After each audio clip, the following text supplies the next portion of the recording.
Alright, you guys, this is going to seem a little random, a little different than normal, but what I have for you today is a cEDH deck tech on Urabrask, the one that flips over into the Great Work. Now, I don't know if you've ever played much cEDH, but this is a commander you don't see. And I feel like that's a shame, because it's a rogue pick, and it fights with the best of them, while still technically being a bracket 4, because, you know, the bracket system sucks balls. That's a video for another time.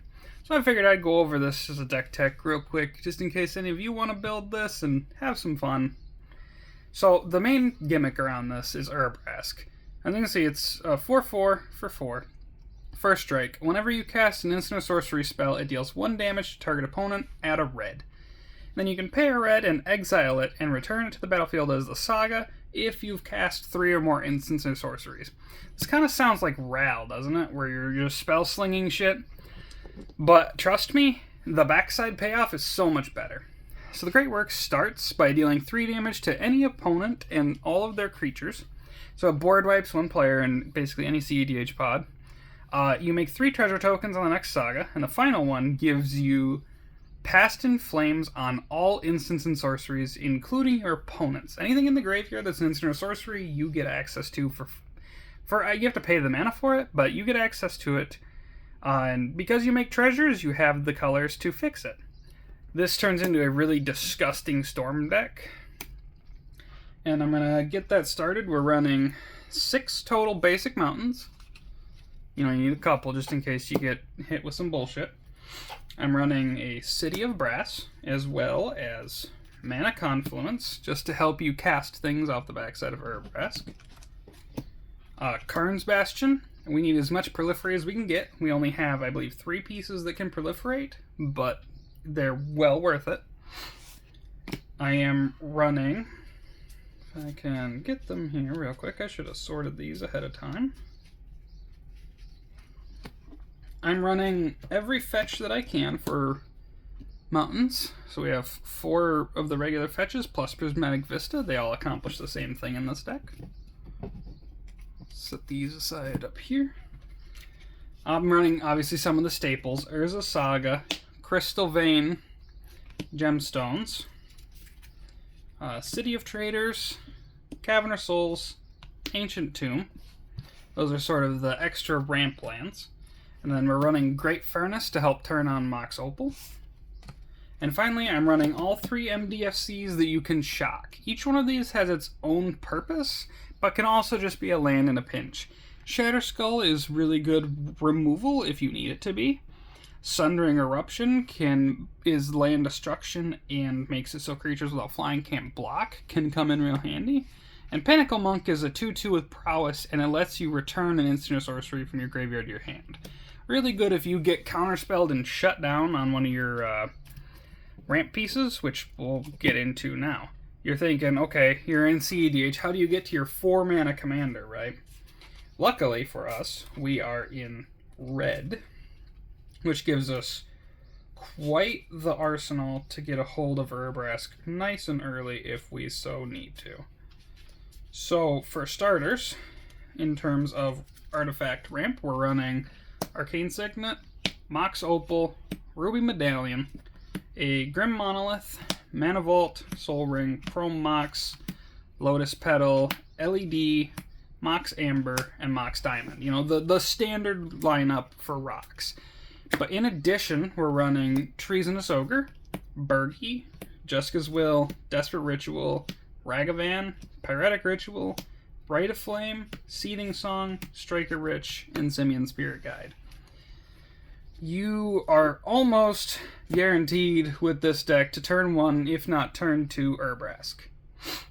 I do want to really quickly point out that Burgi here is pulling double duty, because she's also in what I affectionately call the cheerleaders pile of this deck, which is Burgi, Electro, Longshot, Runaway Steamkin, Ashling, Stormkiln Earnest, Dragon's Rage Channeler, Oger Exonal, and Krark. And Gutter Snipe. So these creatures are basic. These are the only actual creatures we're running in the deck. They are the cheerleaders. Bergie and Electro do the same thing that Urabrask does, where they make a mana off-cast spell, so you start netting positive mana if you're casting a 1-drop. They net you a good amount of mana. You run Gutter Snipe for ping damage. Odrexonal makes Urabrask's 1 damage turn into 4 and starts to get really disgusting. Stormkill Arnis does the same thing as Bergie and Electro. You then have Runaway Steamkin, which every 3 red spells gives you 3 red mana. Really nice. Long Shot is both a Ruby Medallion and a Gutter Snipe at the same time, while also having Reach. Kark is in here because of, we'll get to the spells in a minute, but we're essentially a cantrip deck. So if we can bounce it to our hand and do it again, that's another Urabrask ping. And if we copy it, that's 2 draws, we're netting positive. So anytime Kark's down, it's very good.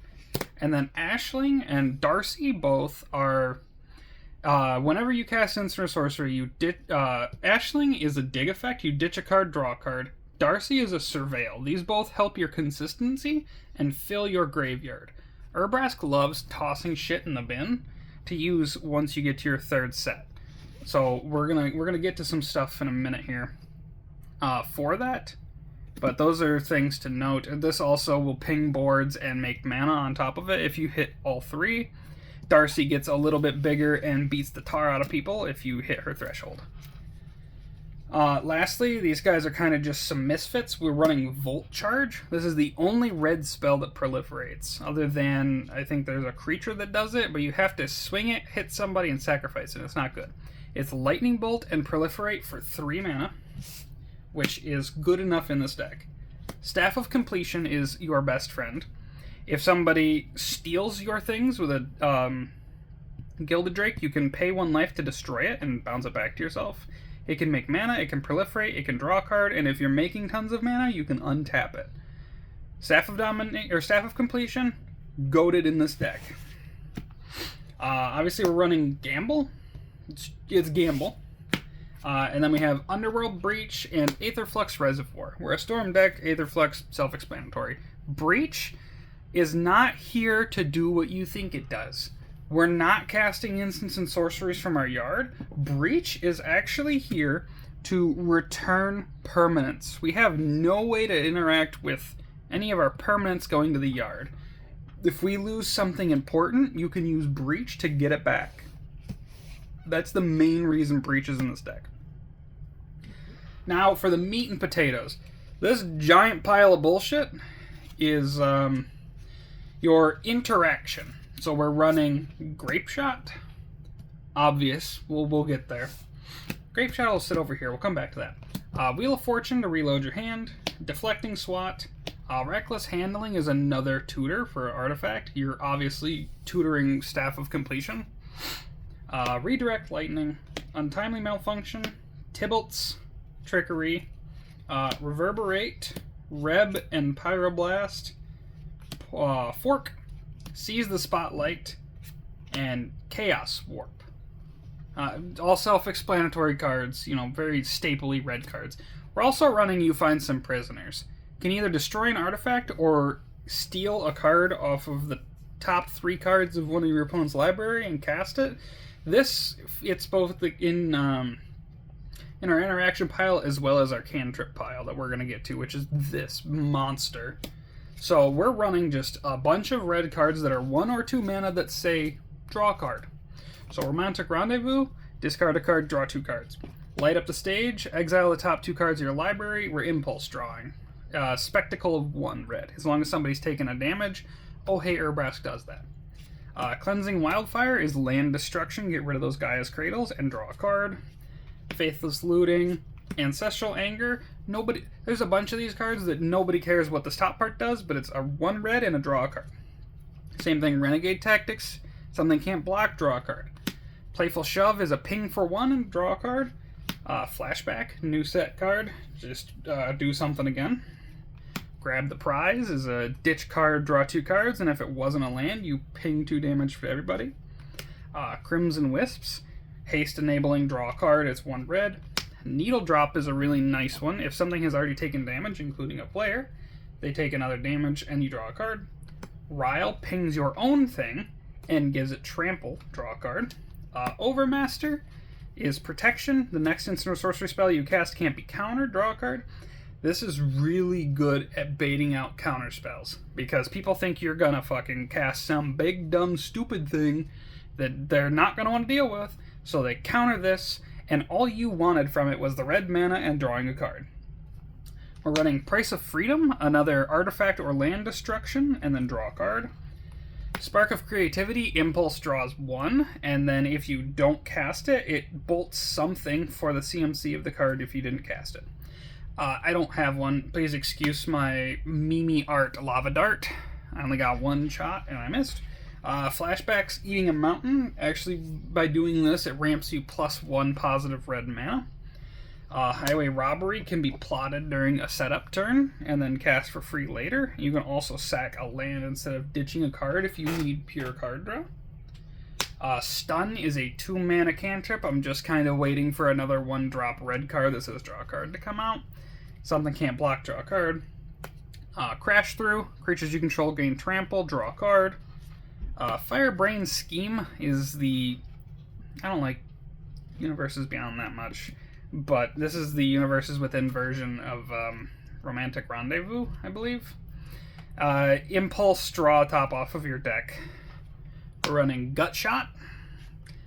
Impolite Entrance, gains trample and haste, draw a card. Fist of Flames. This can make Urabrask actually big enough to just one-tap somebody if you fucked around enough during the turn. Expedite, same thing. Haste, draw a card. Might of the Meek, trample, draw a card. And Warlord's Fury, all your creatures gain first strike, draw a card. Your ideal turn with Urabrask is going to look like this.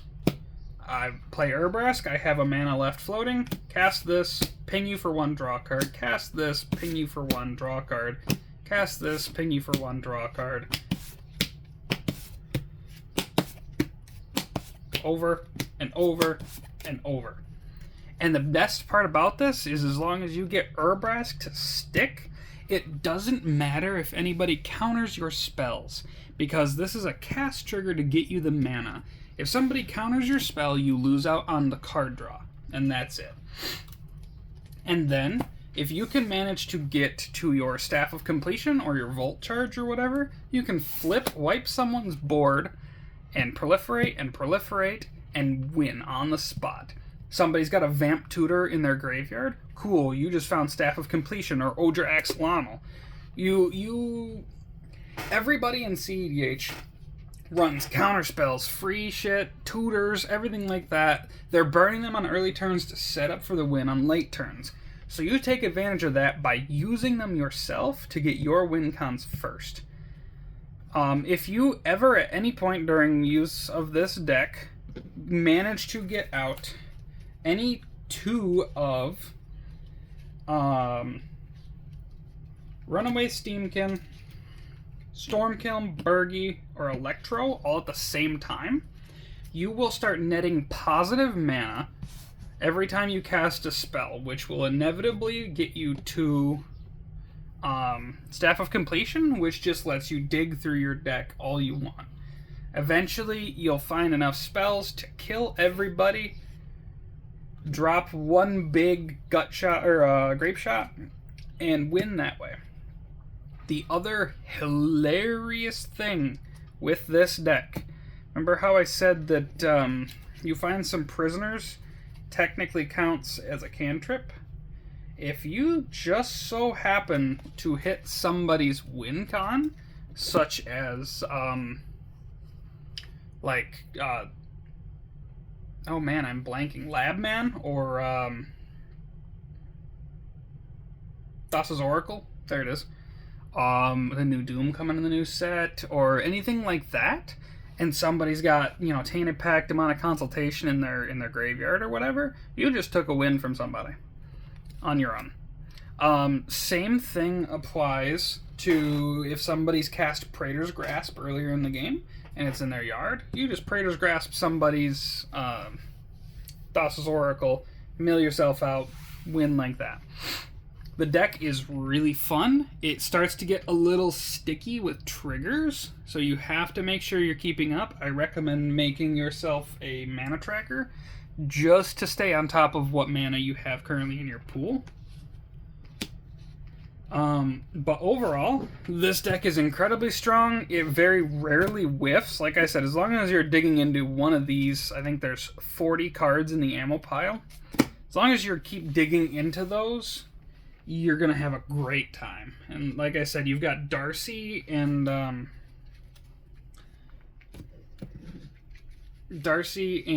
Ashling to help you with consistency.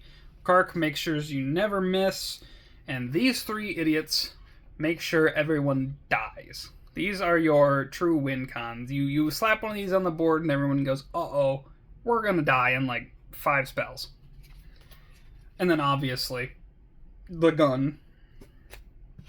So hopefully, I'll have a link to the deck list in the description of this video when it goes up.